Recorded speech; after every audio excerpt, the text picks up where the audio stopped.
Bienvenue sur le podcast de Bonnet et Doyen Conseil. Nous sommes Guillaume Bonnet et Jérémy Doyen, anciens banquiers privés, et nous sommes les fondateurs de notre cabinet de conseil en gestion de patrimoine. Nous souhaitons par le biais de ce podcast vous donner les clés pour gérer votre patrimoine financier et immobilier, obtenir des revenus complémentaires, maîtriser votre fiscalité et anticiper votre transmission. Si ces sujets vous intéressent, alors abonnez-vous.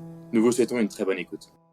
Et aujourd'hui, nous allons aborder un sujet qui a touché ou touchera malheureusement tout le monde. On va parler de succession et on va essayer de vous éclairer sur les premières questions qui surviennent au moment d'un décès. En général, dans la famille, c'est souvent nos ascendants. Quand un parent décède, on découvre toutes les subtilités, les spécificités de la succession. Et pour en parler aujourd'hui, nous sommes avec Maître Sylvie Garcia, qui est notaire dans le 17e arrondissement de Paris. Bonjour Sylvie et merci d'avoir accepté de répondre à nos questions. Bonjour Guillaume, bonjour Jérémy, merci de votre invitation. Bien Sylvie, on va commencer par te laisser présenter plusieurs termes. Tu le sais, c'est un peu comme ça qu'on commence tous nos podcasts. On définit certains termes et je voudrais que tu nous définisses la masse successorale, la différence entre successible et héritier et enfin, qu'est-ce que les droits de succession ? Avec le décès d'une personne, d'un proche, on est amené effectivement à régler la succession et ce qu'on entend par succession, essentiellement, c'est un terme patrimonial qui se définit par la masse successorale, c'est-à-dire l'ensemble des biens qui vont faire partie du patrimoine de la personne décédée. La qualité de successible ou d'héritier, on la distingue parce que tant qu'on n'a pas opté et fait cette option successorale, c'est-à-dire accepter ou renoncer à la succession, on a la qualité de successible. Successible, ce sont évidemment les personnes désignées par la loi et qui sont supposées hériter. Mais elles ne prennent la qualité d'héritier qu'une fois qu'elles acceptent effectivement la succession. Mais une fois acceptée, évidemment qu'il y a des droits de succession à payer, le cas échéant après l'application d'un abattement, et ça à l'État français qui va taxer chaque transmission patrimoniale. Juste Sylvie, quand tu as parlé de la masse successorale, tu as parlé de l'ensemble des biens, est-ce que ça comprend également les dettes ?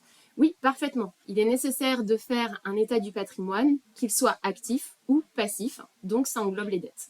Eh bien, on va commencer par te poser plusieurs questions. Je laisse Guillaume poser la première. Et la première question qu'on peut se poser au moment où survient un décès dans notre famille, c'est quelles sont les missions du notaire pour le règlement de la succession ? Pas évident.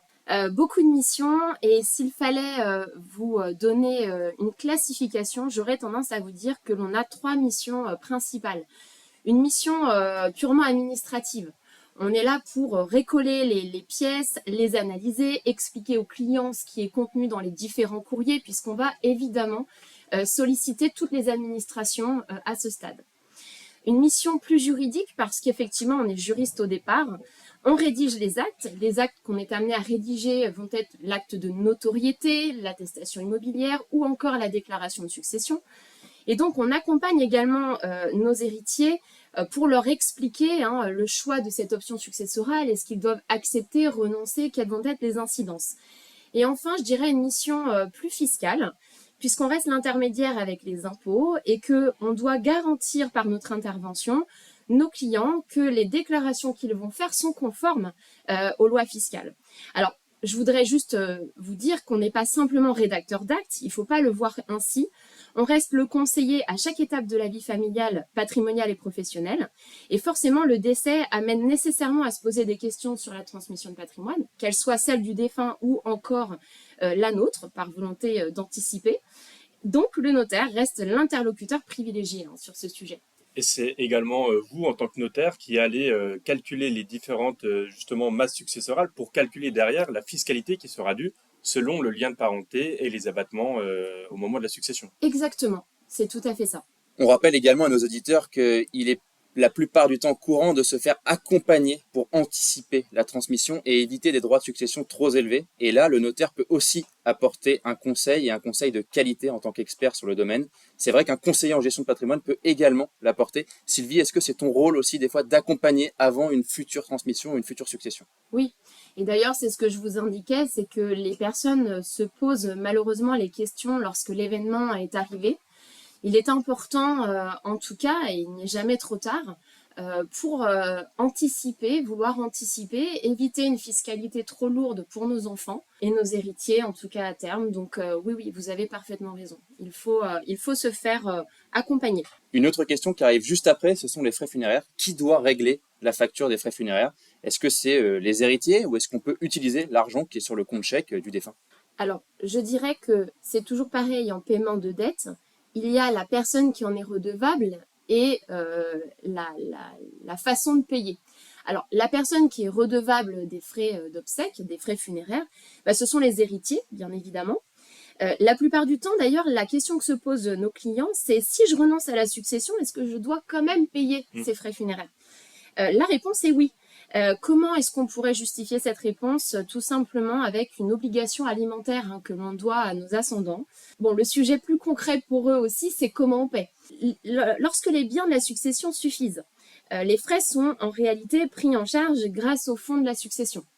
Il est d'ailleurs intéressant de rappeler l'obligation qu'ont les banques au moment de l'ouverture d'aller débloquer jusqu'à 5 000 € de capital pour régler les frais. Mais il faut quand même penser aux conventions obsèques parce que c'est malgré tout des conventions qui peuvent être mises en place pour la prise en charge de ces frais d'obsèques et que l'on fait de son vivant. C'est le défunt qui va effectivement signer cette convention.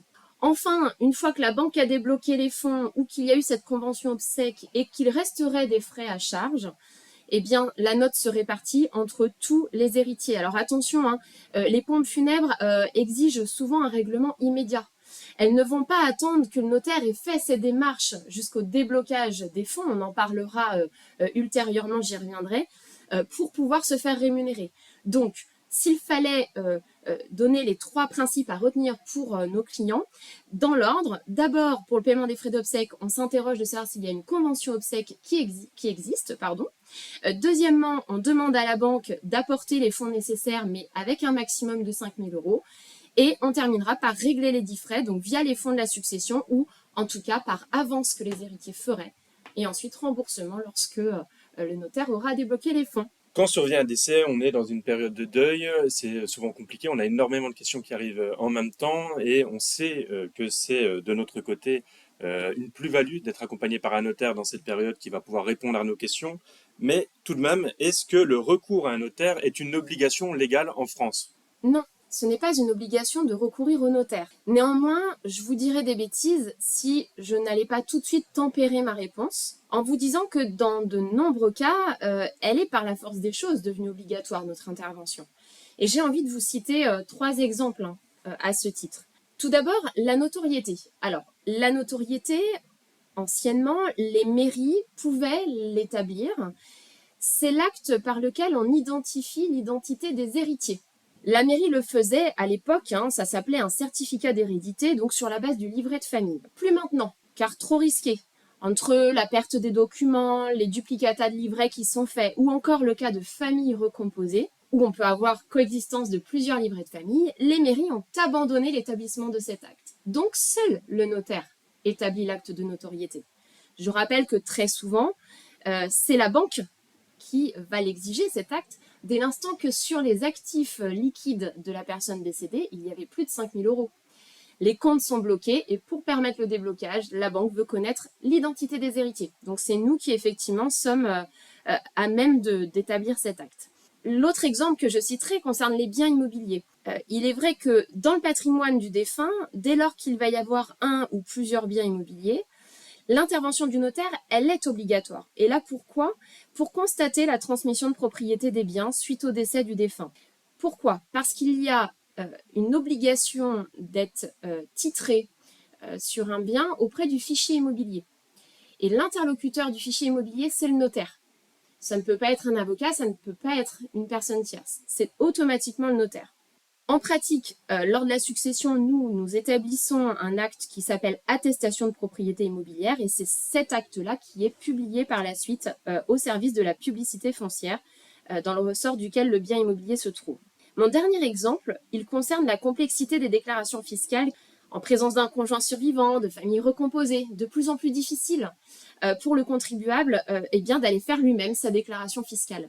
À ce titre, et je le rappelle, que la succession, c'est évidemment l'objectif premier, la déclaration auprès du fisc des actifs et des dettes, mais bon, essentiellement des actifs, puisque c'est là-dessus, quand il y a un actif, que les impôts prennent des taxes derrière. Les droits successoraux des héritiers, à déterminer, hein, savoir est-ce qu'on divise par 4, est-ce qu'on divise par 5 ou est-ce que le conjoint qui lui a des droits bien spécifiques comme opter pour l'usufruit, donc création d'un démembrement, c'est des choses que nos clients n'ont pas forcément la capacité de faire seuls. Donc l'accompagnement devient aussi obligatoire en cette matière.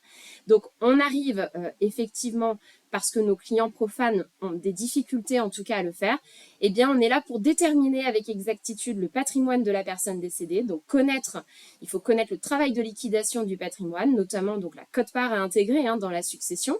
Parce que quand le défunt est marié, on rappelle qu'avant de savoir ce qu'il y a dans la succession, il faut qu'on sache ce qu'il y avait dans le régime matrimonial. Ou encore, je parlerai d'indemnité de réduction quand on a une libéralité qui est excessive et qui vient porter atteinte aux droits des héritiers réservataires. Tout ce travail liquidatif est parfaitement maîtrisé par le notaire. Il est également important par notre intervention de déterminer les héritiers pour connaître les règles de dévolution, il va s'en faire, et éviter ainsi de faire supporter des impôts aux mauvais héritiers. Les personnes ne savent pas, par exemple, qu'en présence d'un conjoint sans enfant, les parents héritent également. Donc, ces règles-là qui sont de notre domaine. On comprend bien l'importance en tout cas de se faire accompagner aujourd'hui par un notaire. C'est, si ce n'est pas toujours obligatoire, c'est en tout cas très fortement recommandé. Et du coup, la question qui vient aussi quand on arrive suite à un décès, quels sont les documents qu'on doit amener chez le notaire pour pouvoir établir cette succession? On sollicite nos clients beaucoup au début du dossier parce que effectivement, il faut comprendre que tout le travail de liquidation que le notaire va faire, il va le faire grâce aux déclarations des clients. Ce qui fait qu'on va les solliciter pour obtenir différents documents qu'on peut, si on le veut, classer par catégorie, mais qui sont toutes reliées. On va d'abord chercher à identifier la personne décédée et sa famille. Donc, on va demander essentiellement des pièces d'état civil, donc original de l'acte de décès, le livret de famille de la personne décédée, et également tout ce qui intéresse les héritiers, donc leurs états civils à eux, donc livret de famille, situation maritale, pièces d'identité, etc. C'est d'ailleurs à ce titre que si on a la moindre difficulté, interviendra un généalogiste. Le généalogiste est là aujourd'hui pour faire les recherches d'héritiers ou tout simplement confirmer que les héritiers que nous avons trouvés sont les bons. On va également devoir identifier d'autres potentiels héritiers. Là, je pense au cas du testament. On va donc demander à nos clients s'ils ont retrouvé dans les affaires du défunt un testament. Sachant qu'en parallèle, on interroge un fichier qui est un fichier central auquel certains testaments, lorsque nos clients veulent le déposer à l'étude, sont enregistrés par nos soins. Ça permet effectivement de vérifier qu'il y avait bien un testament, ce testament étant conservé par le notaire qui l'a reçu. Donc on interroge ce fichier de façon à savoir s'il en existe un. Les documents retrouvés au domicile du défunt sont également parfaitement valables. On doit enfin identifier le patrimoine et là, pour le coup, je ne vais pas me permettre de façon exhaustive de vous donner tous les documents qu'on exige, mais par catégorie, il va falloir qu'on arrive à solliciter les différentes administrations, les organismes de retraite, les banques. On va effectivement aller dans le détail du patrimoine de la personne décédée, donc on va demander un état des comptes au jour du décès. L'idée étant, dans cette identification, qu'on se base au jour du décès. On ne va pas chercher à savoir ce qui s'est passé après, mais au jour du décès. On va demander donc les relevés de compte avec les coordonnées des banques. On va demander si le défunt était en activité ou en retraite et on prendra contact le cas échéant avec les caisses de retraite ou encore avec l'employeur. On va faire un bilan patrimoine immobilier, donc on demande l'ensemble des titres de propriété. On demandera des estimations de biens. Ça, c'est important, j'insiste un tout petit peu dessus parce que souvent, on demande 2 estimations. Et c'est vrai que les estimations sont demandées via des agences, etc. Pourquoi 2 estimations? Parce qu'il ne faut pas oublier que le principe de récolement des pièces, c'est dans un objectif de déclaration fiscale à la fin. Et les impôts ont la possibilité de contrôler fiscalement cette déclaration de succession et d'aller contester la valeur des biens immobiliers. Donc pas de déclaration sur l'honneur, on demande des estimations établies par des professionnels. Et pour les biens immobiliers également, on va demander tout ce qui est pour les voitures, la carte grise, également une estimation. Et on s'interroge sur est-ce qu'il existe des objets d'art, des bijoux, des choses de valeur qui ne rentreraient pas dans quoi? Eh bien dans le forfait mobilier, parce qu'il y a aussi un autre sujet au moment de la succession, c'est les objets mobiliers. Comment est-ce qu'on les valorise dans une succession? Eh bien, il y a 2 façons de le faire. Soit on applique un forfait fiscal de 5% qui est pris sur la base de l'actif, brut, donc on ne déduit pas les dettes. C'est une façon pour les impôts de ne pas aller contrôler la valeur réelle des meubles, principe du forfait fiscal. Mais on peut également les valoriser selon leur valeur réelle. Et auquel cas, c'est un acte d'inventaire que le notaire va faire avec l'intervention d'un commissaire-priseur. On va valoriser en détail les objets mobiliers. Et si j'insiste là-dessus, c'est parce que je venais de vous parler des objets d'art et bijoux.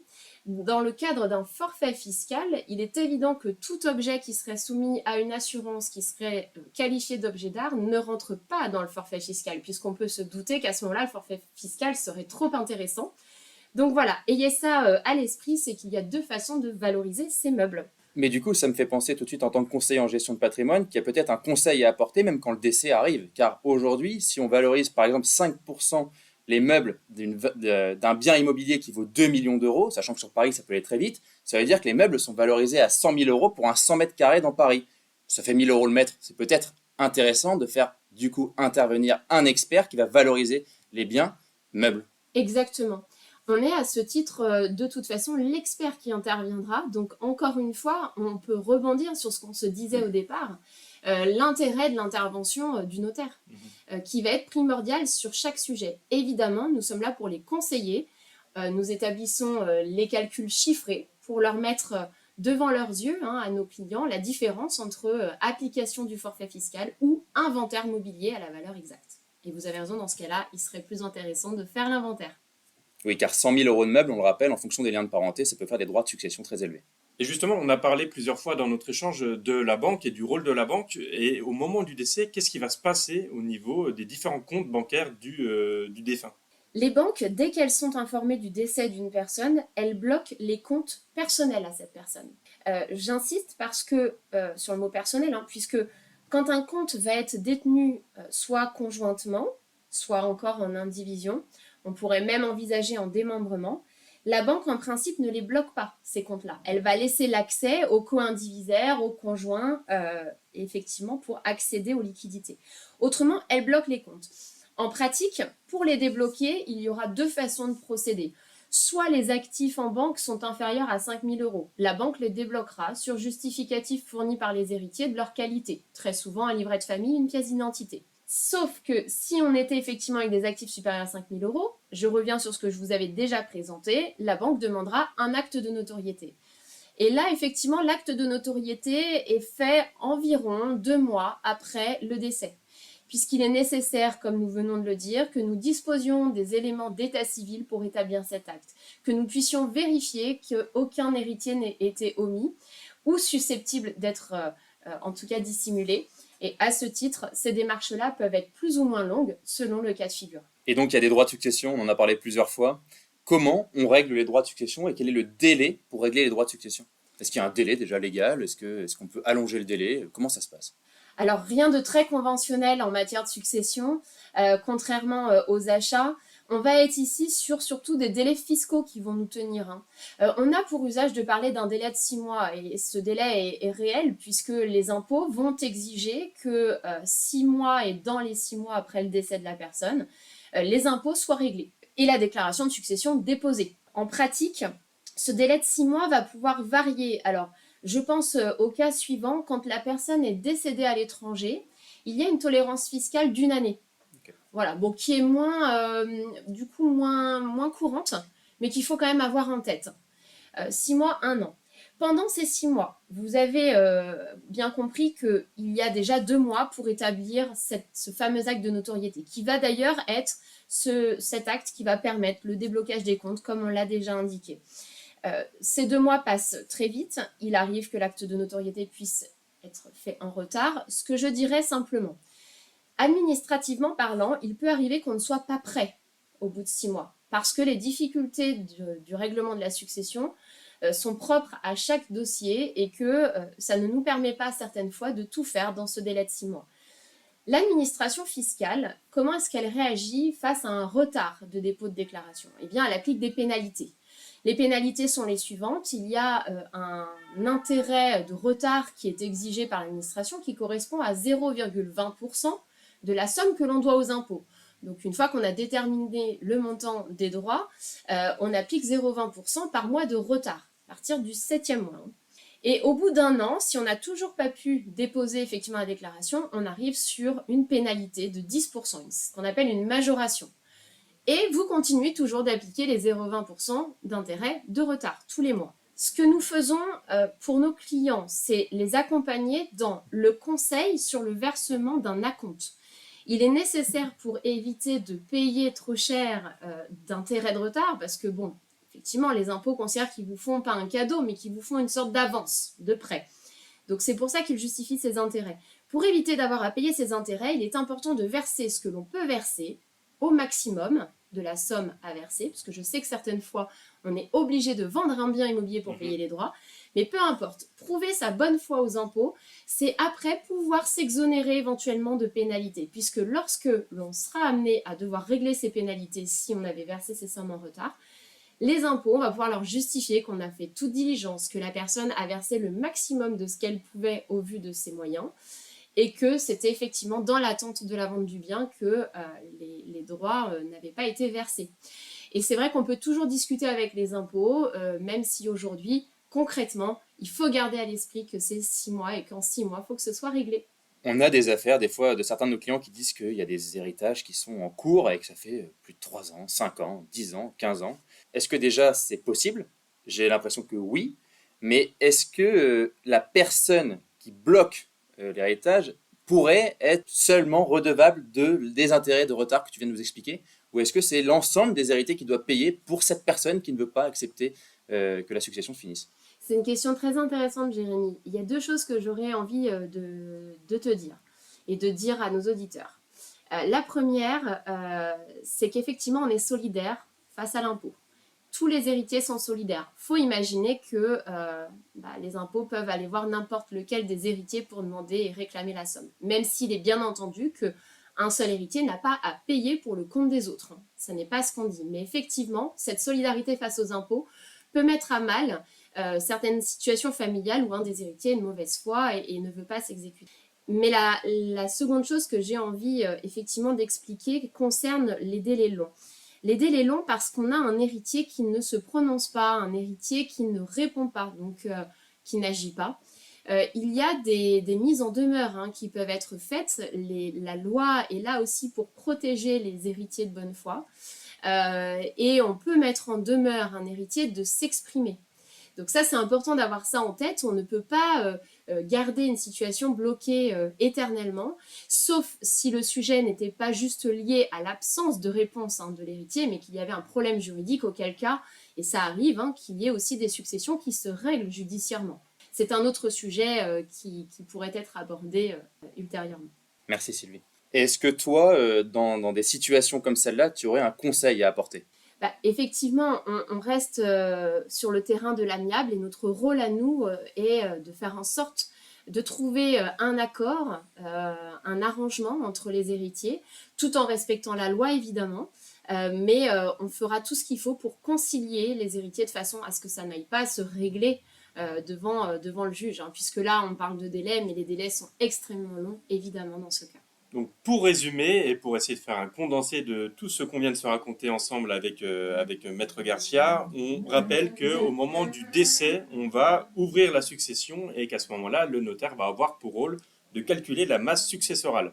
Masse successorale, on prend les actifs du défunt et on compte également le passif qui viendra en déduction de l'actif. Ensuite, ce sont donc les héritiers qui vont se partager cette masse successorale.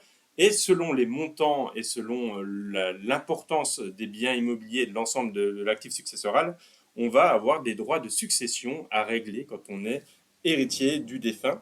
Pour cela, il faudra de toute façon être accompagné par le notaire. C'est la grande recommandation qui ressort de nos échanges, même s'il n'y a aucune obligation. C'est de toute façon aujourd'hui quasiment inévitable. Et c'est le notaire qui vous accompagnera pour répondre à toutes vos questions concernant les frais funéraires, concernant les délais, pour pouvoir régler justement les droits de succession que vous aurez à régler à l'État au niveau de la fiscalité, et qui pourra vous accompagner également pour pouvoir réussir une succession, c'est-à-dire éviter tout désagrément et éviter des allongements de délai quand il y a des mésententes au niveau des héritiers. Et enfin, on retient également de ce podcast qu'il faut anticiper, c'est la clé pour transmettre. On te remercie Sylvie pour nous avoir répondu avec des réponses qui sont très complètes et qui, je pense, aideront énormément de personnes qui auront écouté ce podcast. Elles sont peut-être dans des périodes compliquées au moment d'un deuil, mais avoir ces réponses, ça permet déjà de comprendre ce qu'il se passe et de pouvoir y travailler ensemble sur ces questions. Merci à vous. Et pour en savoir plus, vous savez tout à fait aussi que vous pouvez aller écouter l'épisode 4, Qui sont vos héritiers ? Si vous souhaitez prolonger la discussion, alors vous pouvez directement prendre contact avec nous sur notre site bonnetdoyenconseil.com. C'était Guillaume Bonnet et Jérémy Doyen et nous vous remercions pour votre écoute. À bientôt pour un nouvel épisode.